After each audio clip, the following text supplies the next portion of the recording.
रात के 3 बजे का वक्त था। रोहित एसटी स्टैंड पर उतरा। पूरा एसटी स्टैंड सुनसान था। शायद रोहित ही उस बस से उतरने वाला एकमात्र यात्री था। एसटी ने उसे उतारकर धूल उड़ाते हुए आगे रफ्तार पकड़ ली। यह एक छोटा शहर था, इसलिए वहां ऑटो रिक्शा या टैक्सी वगैरह की ज्यादा सुविधा नहीं थी। असल में अगर सब कुछ ठीक होता तो रोहित रात 11 बजे तक यहां पहुंच चुका होता। लेकिन घाट में भूस्खलन की वजह से ट्रैफिक जाम लग गया और एसटी वहां 3 घंटे तक फंसी रही। रोहित थक कर एसटी स्टैंड से बाहर निकला। उसे जोर की भूख लगी थी, लेकिन इस समय सभी दुकानें और होटल बंद हो चुके थे और जिस जगह के काम से वह आया था वो जगह यहां से काफी दूर थी। वह सोच रहा था कि रात यहीं एसटी स्टैंड पर बिता ली जाए और सुबह होते ही आगे निकला जाए। वह कुछ देर एसटी स्टैंड पर ही बैठा रहा, लेकिन भूख इतनी तेज थी कि उसे चैन से बैठने नहीं दे रही थी। अब वह स्टेशन से बाहर निकल आया। पानी की बोतल भी लगभग खत्म हो चुकी थी। उसने घड़ी देखी, 3 बज रहे थे। स्टेशन से बाहर निकलकर वह बाईं ओर जाने वाली गली की तरफ चलने लगा। चूंकि स्टेशन रिहायशी इलाके में था, इसलिए उसे उम्मीद थी कि शायद कहीं कुछ खाने को मिल जाए। कम से कम कोई मेडिकल स्टोर ही खुला हो तो वहां से चॉकलेट या कुछ खाने जैसा मिल जाए। उसकी बस इतनी सी उम्मीद थी। धीमी स्ट्रीट लाइट की रोशनी में वह उस रास्ते पर चल रहा था। आसपास की सारी दुकानें बंद थीं और पूरा शहर जैसे गहरी नींद में डूबा हुआ था। वह रास्ता अब एक छोटे से चौल जैसे इलाके में पहुंचा, जहां तंग गलियां थीं और सड़क खत्म हो गई थी। रोहित इधर उधर देखकर अंदाजा लगाने लगा कि कहीं कुछ खुला है क्या। तभी अचानक बारिश शुरू हो गई। छा अल्लाह, विपत्ति पे विपत्ति, पहले भूख और अब ये बारिश भी। रोहित बड़बड़ाया और आड़ की तलाश करने लगा। एक पुरानी इमारत के बंद दुकान की छत के नीचे उसे एक जगह मिली। वह वहां जाकर खड़ा हो गया। मध्यम बारिश हो रही थी। रोहित भूख से बेहाल हो रहा था। अब वह दुकान की सीढ़ी पर बैठ गया। वह लगभग बेहोशी की हालत में पहुंच चुका था। उसी वक्त उसे खांसने की आवाज सुनाई दी। उसने दाईं ओर देखा। एक अधेड़ उम्र का आदमी बारिश से बचने के लिए वहां आकर खड़ा हो गया था। रोहित थोड़ा सरका और वह आदमी भी उसके बगल में आकर खड़ा हो गया। क्या बारिश को भी कोई वक्त देखने की तमीज नहीं है? उस आदमी ने कहा। हाँ ना, रोहित ने जवाब दिया। तुम यहीं के नहीं लगते, बाहर से आए हो क्या? उस आदमी ने पूछा। हाँ, नासिक से आया हूं, एसटी लेट आई। जहां रुकने वाला था वहां तक जाने के लिए कोई सवारी नहीं मिली। भूख लगी थी तो स्टेशन से बाहर आ गया, लेकिन यहां तो सब बंद है। रोहित बोला। तो तुम्हें यहां के फेमस डे नाइट कैंटीन के बारे में नहीं पता? उस आदमी ने पूछा। Day night canteen? नहीं पता, कहां है? रोहित ने उत्सुकता से पूछा। अरे, सामने वाली गली में से जाकर फिर दाईं ओर एक पतली गली है, वहीं है। वह आदमी बोला। क्या अब भी खुला रहेगा? रोहित के चेहरे पर उम्मीद की चमक दिखने लगी। हाँ, क्यों नहीं, वो तो पूरी रात खुला रहता है, उस आदमी ने कहा। भूख की वजह से अब रोहित को तुरंत वहां जाने की तीव्र इच्छा होने लगी। वह बारिश के रुकने का इंतजार करने लगा। कुछ देर में बारिश थोड़ी धीमी हो गई। धन्यवाद काका, इतना कहकर रोहित सामने वाली गली की ओर बढ़ गया। वह आदमी वहीं खड़ा उसे जाते हुए देखता रहा। उसके चेहरे पर एक अजीब विकृत सी मुस्कान उभर आई थी। रोहित अब गली से होकर दाईं ओर मुड़ा। सामने उसे एक बेहद अंधेरी गली दिखाई दी। उसने कहा था इस पतली गली में कैंटीन है, लेकिन यहां तो घना अंधेरा है। रोहित को थोड़ा शक हुआ, लेकिन भूख इतनी तेज थी कि उसने ज्यादा सोचने की बजाय आगे बढ़ना शुरू कर दिया। अंधेरे में टटोलते हुए रोहित उस गली में अंदर घुस गया और धीरे धीरे आगे बढ़ने लगा। गली के दोनों तरफ खुले नालों से उठ रही बदबू को सहन करते हुए वह अंदाज से चलता रहा।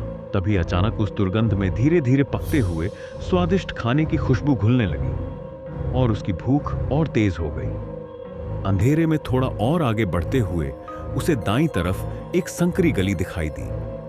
वहां एक हल्की सी स्ट्रीट लाइट जल रही थी।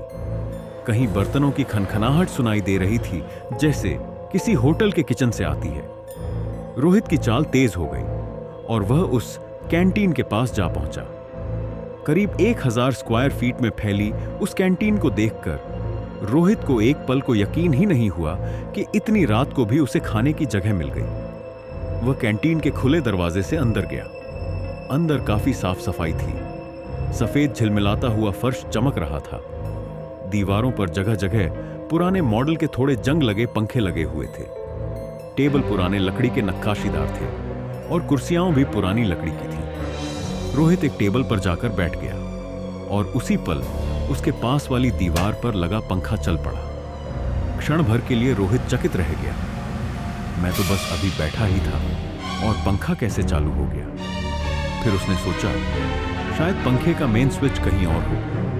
वहां से कोई देख रहा होगा कि ग्राहक आया है और वहीं से पंखा चालू कर देते होंगे। रोहित ने मेनू कार्ड हाथ में लिया। खाने के आइटम तो सामान्य थे, लेकिन उनकी कीमतें बहुत अजीब थीं। मिसल पाव, 2 रुपए वड़ा पाव, 1 रुपया राइस प्लेट, 5 रुपए।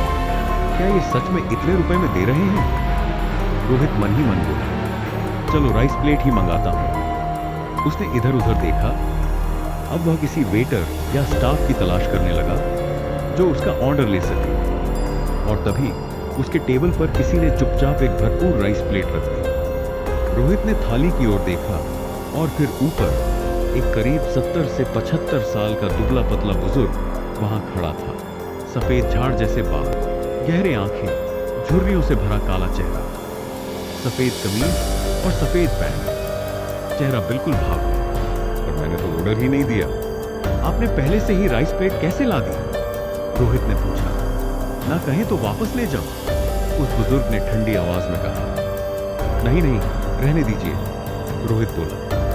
वो आदमी बिना कुछ बोले वापस चला गया। रोहित ने पूरे कैंटीन पर एक नजर डाली। 5 से 6 टेबल छोड़कर बाकी पूरा कैंटीन खाली था। एक टेबल पर एक नौजवान लड़का बैठा था। वह बस अपनी थाली को एक तक घूर रहा था। दूसरे टेबल पर एक अंधा वृद्ध बैठा था, आंखों पर काले चश्मे। और अजीब बात यह थी कि उसके सामने रखी थाली पूरी तरह खाली थी, फिर भी वह उसमें कुछ खा रहा था। जब थाली खाली है तो वह खा क्या रहा है?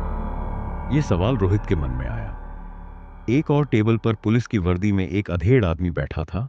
वह अपने सामने रखे खाली चाय के कप को घूर रहा था। चौथे टेबल पर एक जोड़ा बैठा था। दोनों ही अपने अपने खाने की प्लेट को बस घूर रहे थे। एक बात सभी में समान थी। हर किसी की आंखों में एक अजीब सी चमक और चेहरे पर हल्की सी रहस्यमयी मुस्कान थी। रोहित थोड़ी देर के लिए सोच में डूब गया, लेकिन फिर उसकी नजर अपनी थाली पर गई। भूख ने फिर से जोर मारा और वह खाने पर टूट पड़ा। खाना बेहद स्वादिष्ट था। जिंदगी में इतना स्वादिष्ट खाना उसने कभी नहीं खाया था। रोहित ने खूब जमकर खाया। खाते खाते वो इतना मग्न हो गया कि पूरे 15 मिनट तक उसने सिर तक नहीं उठाया। खाना खाकर पानी पीकर वह उठा और इधर उधर देखा। थोड़ी देर पहले जिन टेबल्स पर लोग बैठे थे, अब वहां कोई नहीं था। किचन की तरफ से अब भी बर्तनों की आवाजें आ रही थी। रोहित खड़ा हुआ। उसे बिल देना था, लेकिन कोई काउंटर ही नहीं था। पूरे कैंटीन में अब ना कोई ग्राहक था और ना ही कोई वेटर।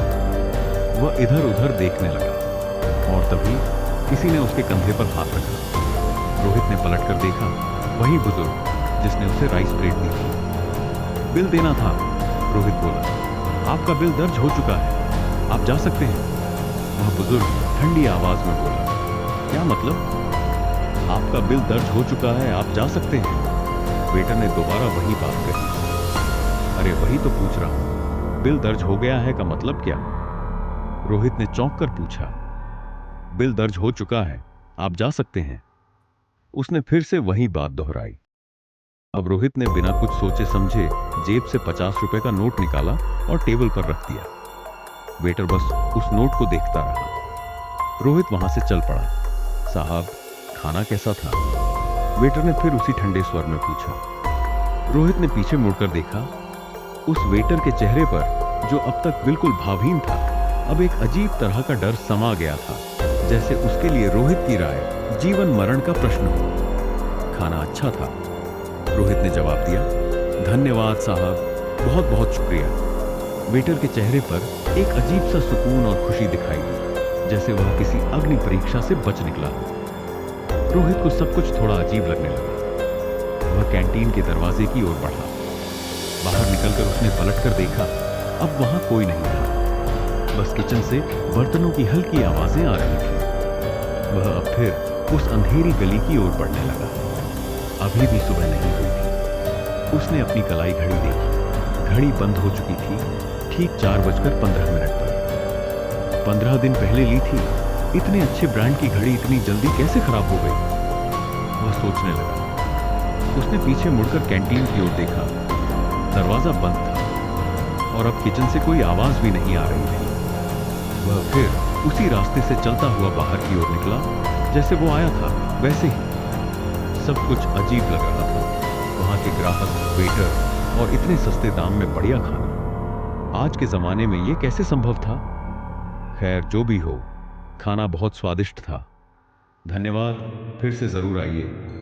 उस अंधेरे में अचानक किसी के कान के पास फुसफुसाने जैसी आवाज आई। रोहित एकदम चौंक गया। वह तेज तेज चलने लगा। उस अंधेरी गली से बाहर आया और पलटकर देखा। उसकी रूह कांप गई। उसके रोंगटे खड़े हो गए। क्या सच में किसी ने उसके कान में कहा, या ये उसका भ्रम था? अब वह जैसे तैसे स्टेशन की ओर बढ़ने लगा। 5:15 पर वह स्टेशन के पास पहुंचा, लेकिन वह पूरी घटना उसके दिमाग से जा ही नहीं रही थी। वह जल्दी से एक रिक्शा लेकर उस लॉज पर पहुंचा जहां उसका ठहरना था। उसे एक सेमिनार के लिए आना था जो सुबह 11 बजे शुरू होने वाला था। रात भर की भागदौड़ और थकावट के कारण वह अब पूरी तरह थक चुका था। उसने तय किया, 3 से 4 घंटे सो लेता हूं, फिर सेमिनार के लिए तैयार हो जाऊंगा। वह लॉज के बिस्तर पर लेट गया और जल्द ही सो गया। साहब, क्या लगा? वेटर की आवाज उसके कानों में पड़ी और वह चौंक कर उठ बैठा। उसने लाइट ऑन की। कमरे में उसके सिवा कोई नहीं था। तो फिर वो आवाज किसकी थी? शायद मुझे भ्रम हुआ, रोहित ने सोचा। उसने लाइट बंद की और फिर से लेट गया। कुछ देर बाद उसे दोबारा नींद आ गई।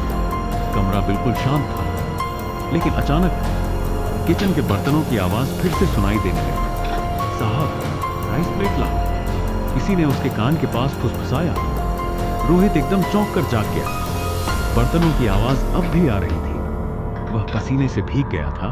उसने कांपते हाथों से लाइट का बटन दबाया। लाइट ऑन होते ही आवाज बंद। कमरे में कोई नहीं था। उसने लाइट बंद की और तुरंत ही फिर वही आवाज जोर से कान में गूंजने लगी। साहब, राइस प्लेट लाऊं? साहब, राइस प्लेट लाऊं? साहब, राइस प्लेट लाऊं? वेटर की वही ठंडी सपाट आवाज बार बार गूंजने लगी। रोहित ने फिर से लाइट ऑन की। आवाज बंद। फिर लाइट ऑफ की और फिर वही शोर कान में टकराने लगा। अब रोहित ने तय किया कि वह लाइट चालू रखेगा, और जैसे ही उसने बटन दबाया, उसके पैरों तले जमीन खिसक गई। लाइट ऑन होते ही वह लॉज के कमरे में नहीं, उसी कैंटीन में था। वह बेड पर नहीं, कैंटीन की कुर्सी पर बैठा था। रोहित को कुछ समझ नहीं आ रहा था। अभी तो वह लॉज में था, फिर अब वह यहां कैसे पहुंचा? उसने चारों ओर नजर डाली। सभी वही ग्राहक, वही टेबल पर, वैसी ही हालत में बैठे हुए। सब अपनी अपनी प्लेट और कप को एक तक घूर रहे थे। अचानक वो नौजवान लड़का उठा। अपनी खाली थाली को देखते देखते तेज चीखने लगा। उसकी चीखें इतनी भयानक थीं कि रोहित का दिल कांप उठा।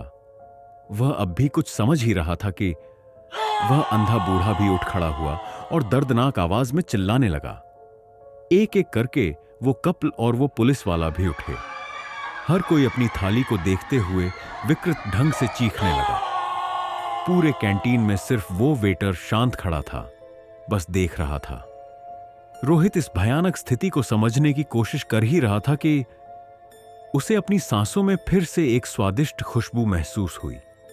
रोहित ने अपनी टेबल पर रखी थाली की ओर देखा और उसके मुंह से भी वैसी ही दिल दहला देने वाली चीख निकल गई, क्योंकि उस थाली में एक मानव मस्तक रखा हुआ था और वह सिर किसी और का नहीं, खुद रोहित का ही था। उस कटे हुए सिर के माथे पर 5 लिखा हुआ था और उसकी आंखें खुली हुई थीं। उस सिर के बालों से धुआं उठ रहा था, जैसे अभी अभी पका हो। रोहित जोर से चीखा और तभी मोबाइल की घंटी बजने से वह चौंक कर जाग गया। उसने इधर उधर देखा। वह अपने लॉज के बेड पर लेटा हुआ था। तो यह सपना था? रोहित पसीने से पूरी तरह भीगा हुआ था। इतना भयानक और विकृत सपना उसने आज तक कभी नहीं देखा था। किसी तरह खुद को संभालकर वह उठा। उसका मन बहुत अजीब सा लग रहा था। उसे कुछ भी ठीक नहीं लग रहा था। घड़ी में 9:30 थे। पानी पीने के लिए उसने टेबल पर रखा जग उठाया, लेकिन वह खाली था। वह बाथरूम में गया, लेकिन लॉज वाले ने पहले ही बता दिया था कि आज पानी नहीं आएगा। वह तैयार होकर बाहर निकल आया। उसे सेमिनार में जाना था, लेकिन मन में एक अजीब सी बेचैनी थी, जैसे कुछ भयानक होने वाला हो। वह लॉज से निकला। उसे अगली रात यहीं रुकना था और कल सुबह नासिक वापस जाना था। वह ऑटो लेकर सेमिनार के स्थान पर पहुंचा। हॉल में पहुंचकर फॉर्म आदि भरने के बाद उसे अंदर भेज दिया गया। सेमिनार 11 बजे शुरू होना था। उससे पहले नाश्ते की व्यवस्था थी। वह नाश्ते के स्टॉल की ओर गया। कुछ लोग पहले से ही वहां खड़े थे। छोटे छोटे ग्रुप बनाकर बातचीत कर रहे थे। सभी के हाथों में खाली प्लेटें थीं और वे उन प्लेटों से जैसे कुछ खा रहे हों ऐसा अभिनय कर रहे थे। रोहित ने गौर से देखा, ये लोग क्या कर रहे हैं? खाली प्लेटों से कुछ खा रहे हैं। क्या ये मेरी आंखों का भ्रम है? रोहित अब नाश्ते के स्टॉल के पास पहुंचा और जो उसने देखा वह सन्न रह गया। स्टॉल पर रखा बर्तन पूरी तरह खाली था। रोहित ने पूछा, यह क्या मजाक है? प्लेट में कुछ नहीं है, बर्तन भी खाली है। स्टॉल पर खड़ा व्यक्ति बोला, माफ कीजिए सर, उसमें पोहे हैं। मैंने आपकी प्लेट में परोसे भी हैं। मैं खाली प्लेट क्यों दूंगा? रोहित के पीछे एक आदमी खड़ा था। रोहित ने उससे पूछा, सर आप ही बताइए, क्या इस प्लेट में कुछ दिख रहा है? वह आदमी बोला, अरे आप क्यों मजाक कर रहे हैं? इसमें तो पोहे हैं। रोहित का दिमाग घूम गया। उसने प्लेट हाथ में ली और चम्मच घुमाने लगा, लेकिन कुछ भी महसूस नहीं हुआ।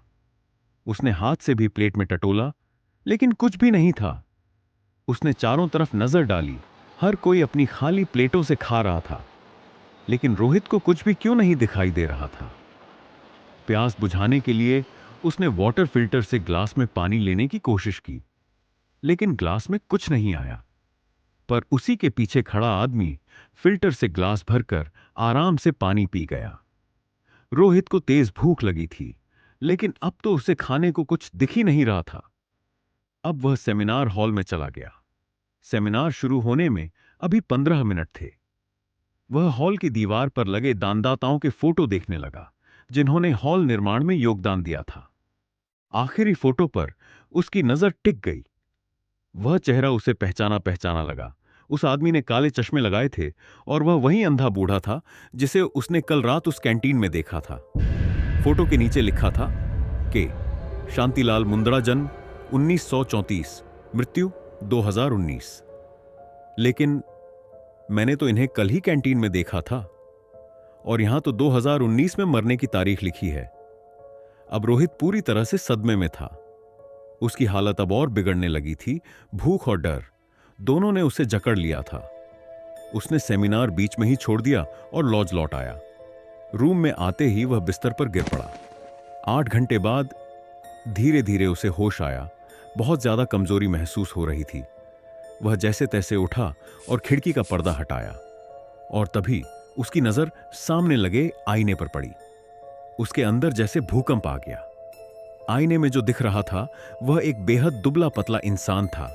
डीले कपड़े, पीला चेहरा, आंखों के नीचे काले घेरे, चेहरे पर गालों की हड्डियां तक दिख रही थीं।